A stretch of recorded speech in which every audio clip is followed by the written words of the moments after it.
Ada beberapa hal yang paling berat dalam hidupku. Ketika aku memutuskan untuk jadi Islam, itu ada dua hal yang paling berat dalam hidupku. Yang aku membuat keputusan tuh selalu kupikir ulang. Pertama, ya pasti adalah orang tua. Karena bagaimanapun juga, ya semua orang yang punya keputusan yang besar dan berat itu pasti melibatkan orang tua. Apalagi kalau dia belum nikah. Yang kedua adalah tentu saja pacar, gitu kan. Dan pada saat itu justru yang aku tahu ya, ketika aku masuk Islam, aku tuh dikasih tahu dari zaman dulu, Lik, kalau kamu mau masuk Islam, ingat ya salah satu konsekuensinya kamu nggak ada pacaran di dalam Islam. Aku bilang serius nih, nggak ada pacaran, nggak ada.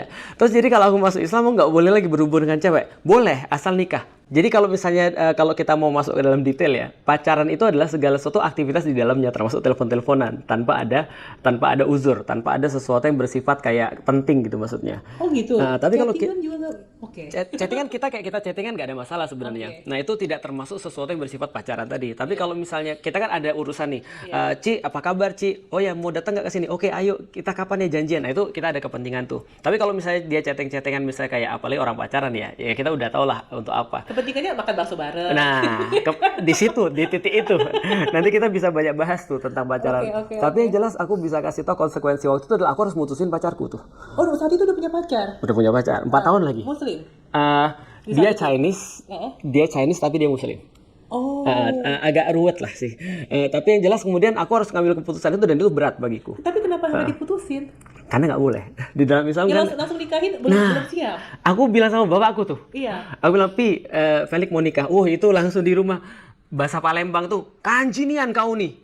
Mesum banget kamu ini ya gitu. Jadi pokoknya aku langsung disemprot lah pokoknya. Karena dianggapnya menikah bukan karena siap, tapi menikah karena tidak mau berbuat dosa gitu. Betul. Jadi bapakku lihat naif banget nih orang nih. Dia belum bisa kerja, dia belum bisa apa-apa. Terus mau nikahin orang, kamu mau ngasih orang anak orang makan apa? Kan gitu dan segala macam. Aku pikir iya sih, itu pukulan berat sekaligus sebuah pembelajaran bagiku sih. Artinya aku pikir iya, yakinin bapakku sendiri aja nggak bisa, apalagi yakinin bapaknya orang kan gitu kan. Kan kalau di dalam Islam kan anak perempuan kita harus yakinin bapaknya.